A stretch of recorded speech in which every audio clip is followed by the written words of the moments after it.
fitnah wanita akhir zaman. Saya ringkaskan pada 7 fitnah. Yang pertama fitnahnya adalah la takhda'na bil qaul. Jangan bersuara lemah gemulai. Tak boleh. Sebab kenapa tak boleh? Yatma'alladzi fi qalbihi marad. Ada lelaki fi qalbihi marad, di dalam hatinya ada penyakit. Bila dia dengar suara perempuan yang lemah gemulai mendayu-dayu, dia terus macam kerasukan setan. Sebenarnya setan tak ada ganggu dia. Banyaklah perempuan asal suami tak sembayang adu pada ustaz, minta bacakan ayat, hembuskan ke air. Ustaz tolong bacakan ayat ke air ni, kenapa nampaknya suami saya diganggu setan. Bila kita bacakan, biasa kalau orang diganggu jin, hantu, setan, kita bacakan ayat, dia ada respon, dia ada macam. Tapi yang ini tak ada pun. Rupa-rupanya setan tak ada ganggu dia. Kata setan, saya memang dah lama tak ganggu sebab dia lebih parah dari saya lagi, kata setan. Jadi tidak boleh bersuara mendayu-dayu, lemah gemulai, lembut-lembut. Jadi mana tahu ada orang miss call, salah sambung telefon. Dia telepon, Assalamualaikum. Waalaikumsalam. Ini di mana? Bandar Seri Begawan. Tak boleh. Sebab berawal dari suara. Lelaki tidak melihat, dia dengar suara, dan suara itu Masya Allah. Jadi bersuara biasa-biasa saja.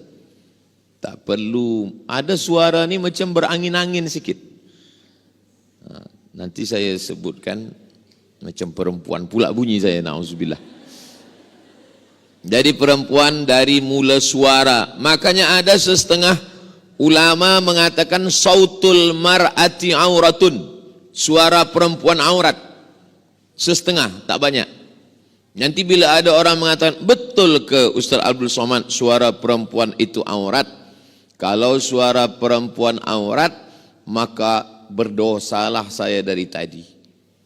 Dari tadi saya mendengar solawat. Saya masuk tadi dengar sambut solawat. Itu solawat perempuan kan? Kalau begitu berdosalah mendengar solawat. Berdosalah mendengar suara perempuan membaca Quran. Itu kan istri ustaz, lelaki yang lain tak mahram dengar suara. Maka makna suara perempuan boleh menjadi aurat kalau suara itu takhda'na bil qaul, merendah, mendayu, lemah gemulai, terlalu lembut, dibuat-buat. Adapun suara yang biasa saja, suara membaca Quran, suara bersolawat, suara marhaban, suara tala'al badru alaina, suara nasyid yang baik-baik, maka itu baik. Mana dalilnya? Sahabat Nabi bertanya kepada Sayyidatuna Aisyah tentang perempuan, mandi rambut ikatnya tak dibuka. Mereka bertanya kepada sahabat Nabi namanya Abu Musa al-Ash'ari. Kata Abu Musa al-Ash'ari mesti dibuka.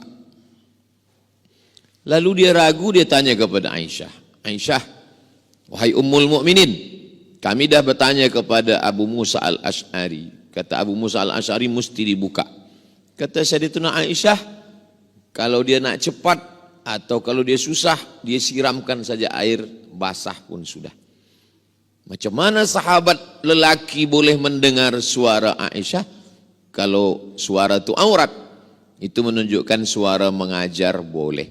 Khudhu nisfadinakum min Humaira. Ambil setengah agama Islam ini dari Humaira, dari perempuan yang kulitnya putih kemerahan kena cahaya matahari, Aisyah. Setengah agama ini diambil daripada Aisyah. Macam mana riwayat tentang Nabi wudu, macam mana Nabi mandi, macam mana Nabi dalam bilik, macam mana Nabi dalam rumah, itu riwayatnya daripada Sayyidatuna Aisyah. Macam mana dia meriwayatkan hadis kalau suara dia tak terdengar. Ini menunjukkan bahwa suara jalan tengah. Yang kiri mengatakan suara boleh sama sekali. Yang kanan mengatakan suara tak boleh sama sekali. Wa kadzalika ja'alnakum ummatan wasata. Yang pertengahan, suara ada yang boleh, ada yang tak boleh. Suara yang halal, suara mengajak kepada amar ma'ruf nahi mungkar. Adakah ustazah di Mesir itu? Ada ahli tafsir namanya Profesor Dr. Ustazah Syekhah Aisyah binti Syatib. Lalu kemudian Raja Maghribi namanya Muhammad Al-Khamis menjemput beliau dari Kaherah untuk mengajar di universiti tertua di dunia, namanya Qarawiyyin University. Mengajar di sana. Lalu kemudian Syekhah Aisyah binti Syatib punya murid namanya Syekh Muhammad Rawandi. Itulah yang mengajar kami di Darul Hadis Maghribi. Lalu kemudian Syekh Rawandi punya murid namanya Prof. Dr. Faridah Zamro, perempuan pensyarah yang mengajar saya di Darul Hadis Institute di Maroko, Maghribi. Maknanya perempuan ada mengajar, mensyarah di kelas. Jadi saya ingin jelaskan bahwa suara perempuan, al-mu'minun laki-laki, wal mu'minat perempuan, ba'duhum awliya'u ba'd, mereka saling tolong menolong. Ya'muruna bil ma'ruf, mengajak kepada yang baik, wa yanhauna 'anil munkar, melarang daripada perbuatan yang mungkar. Sekarang na'udzubillah, fitnah akhir zaman ini luar biasa. Suara perempuan, lagunya biasa saja tapi suaranya luar biasa. Maka kalau suara itu mengingatkan pada kematian, suara yang mengingatkan kepada Nabi, suara membaca Quran. Di tempat saya banyak qari'ah perempuan. Di antaranya Johan Musabaqah Tilawatil Quran. Namanya qari'ah Maria Ulfah. Boleh tengok di YouTube. Tapi bila saya ke Mesir, tak ada qari'ah perempuan. Saya heran. Lepas tu saya tanyalah sahabat saya yang orang Mesir. Namanya Mukmin. Mukmin. Ya. Tempat saya ada qari'ah perempuan. Kenapa di sini tak ada qari'ah perempuan? Kata Mukmin, tempat engkau bila ada qari'ah perempuan, orang dengar suaranya. Tempat kami bila ada qari'ah perempuan, orang tak dengar suaranya, tengok mukanya. Jadi lain tempat, lain adat, lain lubuk, lain padang, lain belalang, lain lubuk, lain ikannya.